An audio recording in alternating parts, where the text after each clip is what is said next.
কারণ আছে জানো তো? তবে শোনো, জ্বরে জ্বালা হলে মুখ শুকিয়ে যায়, আবার জানো তো বেশি রোদে ঘুরলে মুখ শুকিয়ে যায়, আবার এই কথা জানো বেশি রাত জাগলেও কিন্তু মুখ শুকিয়ে যায়। তা হ্যাঁ গো, তোমার জ্বর জ্বালা হয়েছিল না কোথা থেকে রাত জেগে এসেছে? রাত জেগে এসেছে। গোবিন্দ বলছে আর বলো না ললিতা, কাল রাতে আমার ভীষণ জ্বর এসেছিল, আবার জানো তো শুধু মধু জ্বর নয়, কাল রাতে আমার মদন জ্বর এসেছিল। মদনা জ্বরে তরু তাও কোনো জাগরণে মিশে গেল, তাই জানো তো আমার এত সুন্দর চাঁদ বদনের মতো মুখটা আজ শুকিয়ে গেছে। ললিতা বলছে আহারে, কাল রাতে তোমার জ্বর এসেছিল, বেশ বেশ গোবিন্দ, আমি সে না হয় মানলাম, কিন্তু আজ তোমার কাছে আমার দ্বিতীয় প্রশ্ন।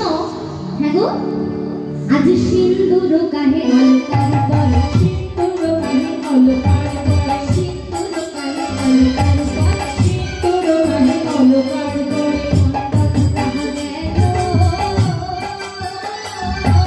চন্দন কাহে গেল,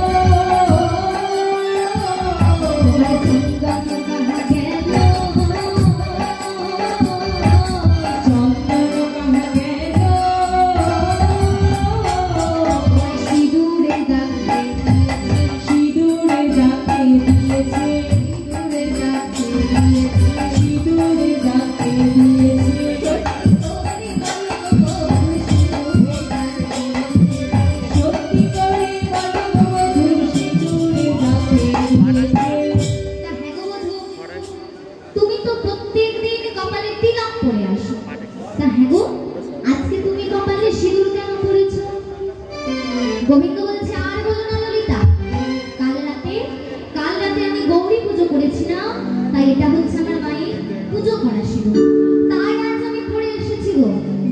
ললিতা বলছে ও গোবিন্দ, তুমি আবার কবে থেকে গৌরী পুজো করছো গো? বলছে আর বলো না, কালই করেছিলাম, তাই এটা হচ্ছে আমার মায়ের পুজো করা সিঁদুর। আচ্ছা গোবিন্দ, আমি সেও না হয় মানলাম, কিন্তু আজ তোমার কাছে আমার দ্বিতীয় প্রশ্ন। আজ নীলাম্বর প্রভু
গোবিন্দের প্রিয় রং হচ্ছে হলুদ রং। তাই আপনারা যদি কখনো গোবিন্দকে বস্ত্র দান করতে চান, তাহলে অবশ্যই গোবিন্দের প্রিয় রং অর্থাৎ হলুদ রঙের বস্ত্র দান করবেন। আজ ললিতা আমার গোবিন্দকে বলছে, ও মাধব, তুমি তো প্রত্যেকদিন হলুদ রঙের ধুতি পরে আসো, তা হ্যাঁ গো, আজকে তুমি নীল রঙের শাড়ি কেন পরেছো? ও মা, শাড়ি কারা পরে না? ওমা, শাড়ি কারা পরে? মেয়েরা পরে, তাই তো? হ্যাঁ মা, আজ তো গোবিন্দ জানতো না, আজ সে ধুতির বদলে শাড়ি পরে এসেছে। আজ চন্দ্রাবলী রাধার ঘরে আগুন লাগাবার জন্য পুরো ব্যবস্থা করেই পাঠিয়েছে। আজ গোবিন্দ জানতো না, তাই আজ গোবিন্দ বলছে আর বলো না ললিতা, এই যে আমার এই শাড়িটা দেখতে পেয়েছো, এই শাড়িটা হচ্ছে আমার দাদার শাড়ি। ললিতা বলছে কি বললে গোবিন্দ, তোমার দাদার শাড়ি? তবে জানো তো গোবিন্দ, এতদিন আমরা একটা কথা জানতাম না, কিন্তু আজকে জানলাম। কি জানো? বলছে কি কথা গো? বলছে শুনবে? তবে শোনো শোনো, তোমার গলায় দাদাও শাড়ি পরে, গলায় দাদা শাড়ি পরে, গলায় দাদাও শাড়ি পরে,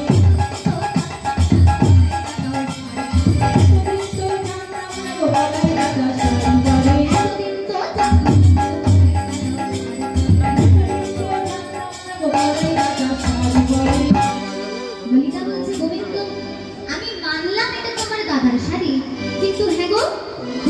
দাদার শাড়ি পরলে কি হবে?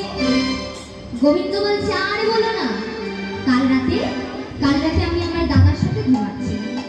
এবার বুঝতেই পারছো দুই ভাই ভাই ঘুমাচ্ছি। আজ যখন ভোর হয়েছে আমি তো মনে মনে চিন্তা করলাম আমি তো রাধার কাছে যেতে হবে। তাই আমি তাড়াহুড়ো করে আজ নিজের ধুতিটা ফেলে রেখে এসে আজ আমি আমার দাদার শাড়িটা পরে চলে এসেছি। আজ সঙ্গে সঙ্গে ললিতা বলছে হ্যাঁ গো বধূ, তুমি যখন তোমার দাদার শাড়ি পরলে ঘরে আলো ছিল না। বলছে জানো তো ঘরে আলো ছিল কিন্তু জ্ঞান ছিল না, জ্ঞান ছিল না, জ্ঞান ছিল না, জ্ঞান ছিল না, আলো ছিল বটে জ্ঞান ছিল না, আলো ছিল বটে জ্ঞান ছিল না, আলো ছিল বটে জ্ঞান ছিল না,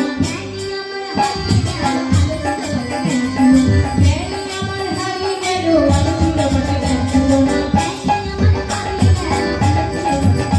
জ্ঞানী আমার হারিয়ে গেল, আলো ছিল বটে জ্ঞান ছিল না, বলছে জানো তো ঘরে আলো ছিল কিন্তু জ্ঞান ছিল না।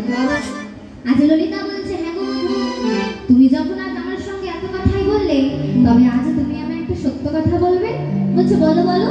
আচ্ছা হ্যাঁ গো, ওটা তোমার দাদার শাড়ি না, দিদির শাড়ি, দাদার শাড়ি না, দিদির শাড়ি, দাদার শাড়ি না, দিদির শাড়ি, দাদার শাড়ি না, দিদির শাড়ি, বলো বংশী শাড়ি, দাদার শাড়ি না, দিদির শাড়ি, ওরে বলো বংশী শাড়ি, দাদার শাড়ি না, দিদির শাড়ি। আজ এদিকে যখন ললিতার সঙ্গে গোবিন্দ কথা বলছে, আজ ওদিকে চন্দ্রাবলীর আমার ঘুম ভেঙেছে। কিন্তু আজ চন্দ্রাবলী আমার ঘুম থেকে উঠে পাশে গোবিন্দকে দেখতে পায়। তাই আজ চন্দ্রাবলী তার প্রিয় সখী পদ্মাকে ডেকে বলছে পদ্মা, ওই পদ্মা, বলে শোন শোন, তুই আমার একটা কাজ করে দিতে পারবি রে? বলে কি কাজ রে সখী? বলে শোন, আজ তুই রাধার ঘরে গিয়ে আগুন জ্বেলে দিতে পারবি? পদ্মা বলছে সখী তুই আমার এই কথা আমায় বলছিস? তুই কি জানিস না আমি কত ভালো আগুন লাগাতে পারি? হ্যাঁ রে, আমি যে জলেও আগুন লাগিয়ে দিতে পারি। ওমা, যে মেয়ে জলে আগুন লাগিয়ে দেয় সে মেয়ে কত ডেঞ্জারাস বুঝতে পারছিস তো? পদ্মা বলছে শোন শোন, আজ তুই কিচ্ছু চিন্তা করিস না, আজ আমি এমন ভাবে রাধার ঘরে আগুন জ্বেলে দেব যাতে আগুনে জ্বলবে রাধার গৃহে আর আগুনের তাপ আসবে তোর গৃহে। বেশ বেশ, তাই আজ পদ্মা চন্দ্রাবলীর কথা মতো চলেছে আমার গোবিন্দের কাছে। আজ গোবিন্দের কাছে গিয়ে চিৎকার করে বলছে মাধব, ও মাধব। মাগো গোবিন্দ তো অন্তর্যামী। আজ গোবিন্দ বুঝতে পেরেছে পদ্মা আজ রাধার ঘরে আগুন জ্বালাতে এসেছে। গোবিন্দ বলছে হ্যাঁ গো, কি হয়েছে? এত সকাল সকাল তুমি এখানে কি করতে এসেছো? পদ্মা বলছে ও গোবিন্দ, তুমি কি এ কথা জানো না যে মানুষের দরকার না পড়লে মানুষ কি কখনো কারোর বাড়ি যায় নাকি? হ্যাঁ গো, আমার এখানে দরকার হয়েছে বলেই আমি এসেছি। আচ্ছা শোনো না, কাল রাতে তুমি যখন আমার সখীর কাছে গিয়েছিলে কত আনন্দই হচ্ছিল বলো?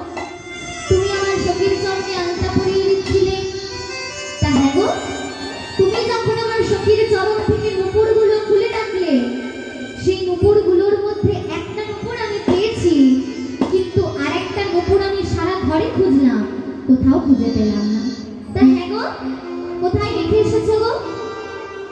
ওমা, সংসারে আগুন লেগে গেল কিন্তু।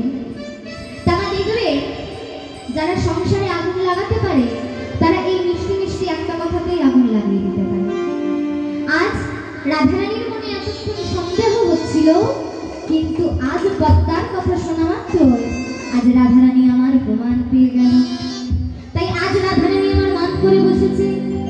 আজ রাধারানী যখন মান করে বসেছে, আজ গোবিন্দ আমার রাধারানীর মান ভাঙাবার জন্য আজ রাধারানীর চরণ দুখানা জড়িয়ে ধরল। মাগো, এবার আপনাদের মনে হয়তো প্রশ্ন জাগবে, যিনি কিনা ভগবান, যিনি কিনা রাজার ঘরের ছেলে, তার কি কোনো নারীর চরণে হাত দেওয়া মানায়? মাগো, নারীর চরণ ধরে কারা? না ভজন সাধন জানে যারা। মাগো নারীকে নারীর মতো নারী হতে হবে। নারী যদি নারীর মতো নারী হয়, স্বামীকে উপরে উঠিয়ে দেয়। ও মা, উপরে মানে প্যান্ডেলের উপরে নয় কিন্তু, না গো, একদম উপরেও নয়, স্বামীকে উন্নতির পথে পাঠিয়ে দেয়। আর নারী যদি আনাড়ি হয়,